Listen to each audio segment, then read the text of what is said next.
जय श्री कृष्णा दोस्तों। बुलबुल की कहानियों में आपका एक बार फिर से स्वागत है। मैं आज आपके लिए लेकर आई हूँ प्रीति गोयल जी की लिखी हुई एक अत्यंत ही शिक्षाप्रद और रोचक कहानी। सारिका के पहले से एक बेटी थी और अब दूसरी बार भी सारिका ने एक बेटी को जन्म दिया था। हॉस्पिटल में उसके पास उसकी चाची सास व बुआ सास थी, उसे देखने आई हुई थी। दोनों के मुंह लटके हुए थे और दोनों आपस में एक दूसरे से बात कर लड़की होने पर शोक मना रही थी। बताओ, इस बार भी बेटी हो गई। पहले से ही एक तो थी ही, अब की बार तो कम से कम भगवान एक लड़का दे देता। वही तो, एक बेटा तो जरूरी है ही। कोई तो नाम लेवा होना चाहिए। ना बुढ़ापे का सहारा तो लड़के ही होते हैं। अब बताओ, इस महंगाई के ज़माने में दो दो लड़कियों का साथ हो गया। इन दोनों की अपनी बेटी के बारे में यह सब बातें सुनकर सारिका की आंखों में आंसू आ गए। उसे बहुत दुख हो रहा था कि खुद औरत होते हुए भी यह लोग बेटी के जन्म पर ऐसा दुख क्यों मना रहे हैं। तभी इत्तेफाक से सारिका का पति देवेश आ जाता है और अपनी चाची और बुआ दोनों की बात सुन लेता है।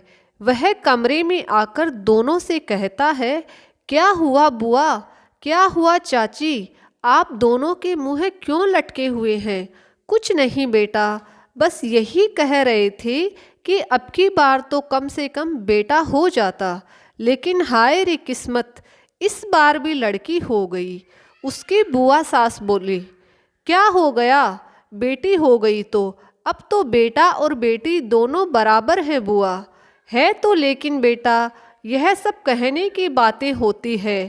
काम तो बेटे ही आते हैं, वंश तो वही आगे बढ़ाते हैं। अब की बार चाची बोली, और क्या, बुढ़ापे का सहारा तो बेटे ही होते हैं। बुआ ने भी चाची की बात का समर्थन किया। मैं इन सब बातों को नहीं मानता। रही बात काम आने की, तो वह मुझे भी पता है कितने काम आते हैं। बेटे का होना इस बात की गारंटी थोड़ी ना है कि बुढ़ापा आराम से कट जाएगा। क्यों, मैं गलत कह रहा हूँ क्या। मेरे से बेहतर बेहतर तो आप जानते हैं ना। तीन तीन बेटे होते हुए भी बुढ़ापे में खुद बनाकर खा रही हो। लेकिन बेटा, अब की बार चाची ने देवेश को कुछ समझाने को बोलना चाहा, लेकिन उससे पहले ही देवेश बोल पड़ा, बस चाची, मुझे कुछ नहीं सुनना। वह गुस्से में बोला, क्या आपको पालना है मेरी बेटी को, आपको इसका खर्च उठाना है, नहीं ना। तो फिर आप दोनों होते कौन हैं। मेरी बेटी को बोझ समझने वाली, उसे अनचाहा कहने वाली। मेरी और सारिका दोनों की दिली इच्छा थी कि हमारी दूसरी संतान भी बेटी ही हो, और भगवान ने हमारी सुन ली। वह सारिका के पास रखा मिठाई का डब्बा उठाता है और एक एक पीस बर्फी उठाकर अपनी बुआ और चाची दोनों के मुंह में ठूंस देता है और कहता है, इसलिए यह शोक मनाने का समय नहीं है। मेरी नन्ही राजकुमारी के जन्मोत्सव का समय है। अपने चेहरे पर से उदासी दूर भगाकर और अपनी पोती को आशीर्वाद दीजिए। वह सारिका के बगल में लेटी अपनी बेटी को उठाने के लिए झुकता है। सारिका की उसकी आंखों में झांकती है। सारिका की आंखों में अब भी नमी थी, लेकिन वह नमी खुशी की थी। आखिर उसके बच्चों के सर पर इतना प्यार करने वाले पिता का हाथ जो था।